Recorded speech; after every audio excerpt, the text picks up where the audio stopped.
They say a craftsman is only as good as his tools, but for a chef, the relationship with a knife runs deeper. It's closer to that of a samurai and their swords. They carried the katana, wakizashi, and tanto, each forged for a specific purpose, each an extension of the warrior who wielded it. The gyudo, sujihiki, and peti, each bearing the marks of countless services, endless prep lists, and years of dedication. Steel shaped by fire, sharpened by patience, and trusted through thousands of repetitions.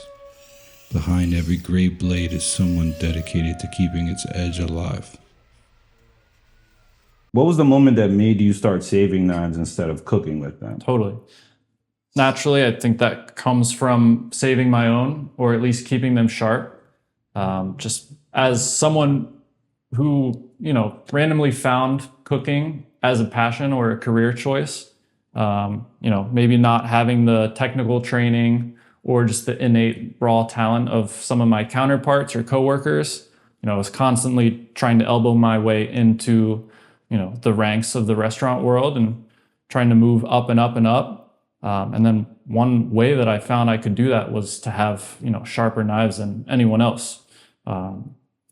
So it naturally became an obsession of mine and really just something that I nerded out on.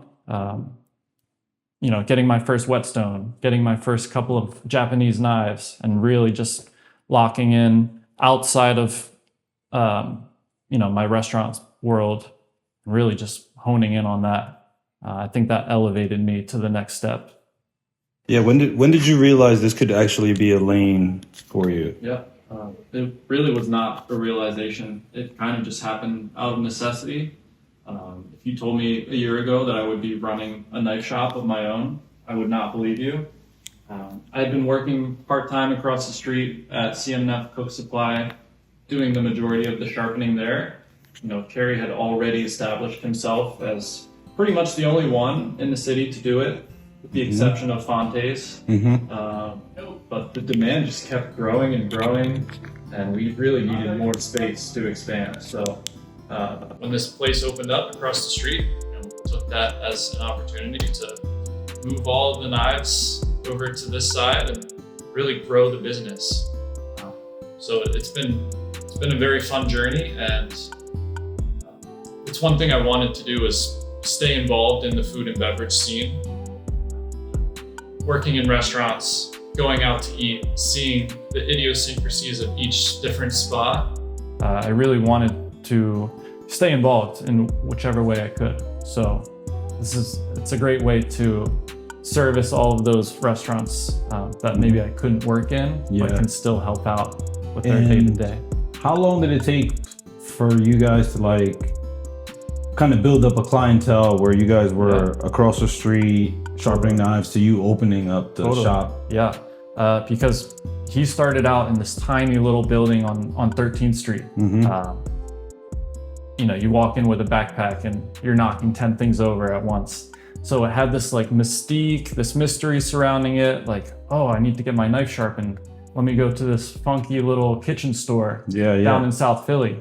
And so that just grew and grew and grew. He had this space across the street, and then now we have this one. So I think word of mouth and just the fact that, we've done a pretty good job sharpening folks' knives, and we really rely on the fantastic foot traffic that we get here on the avenue.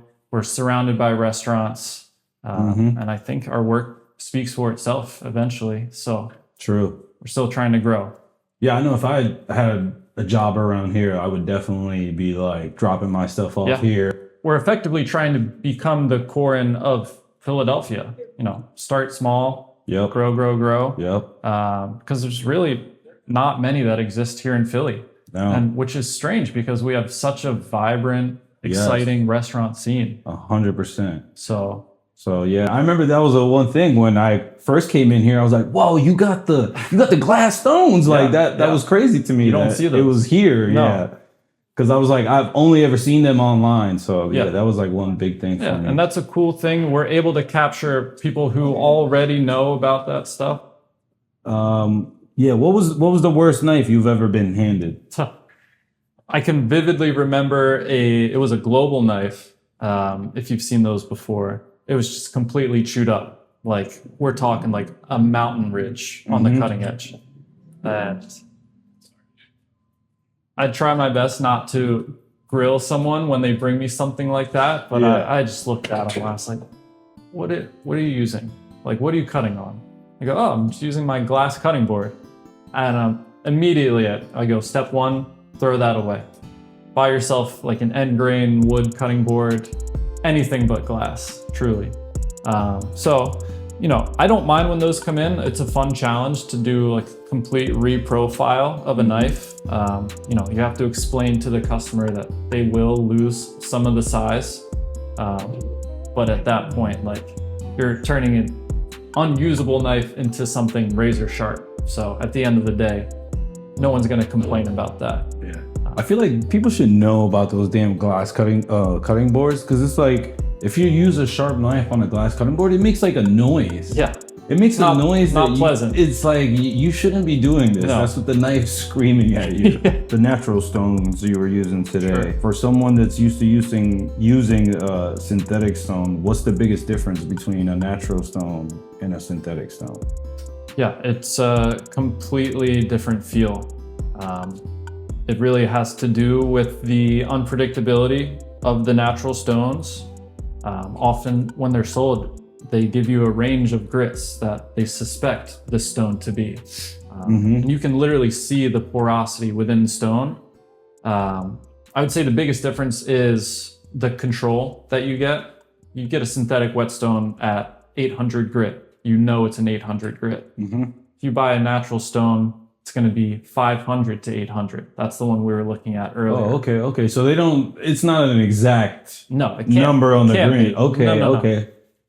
You have an idea, and based on the edge that results from the stone use, then you can kind of like make a better understanding of what you're actually working with.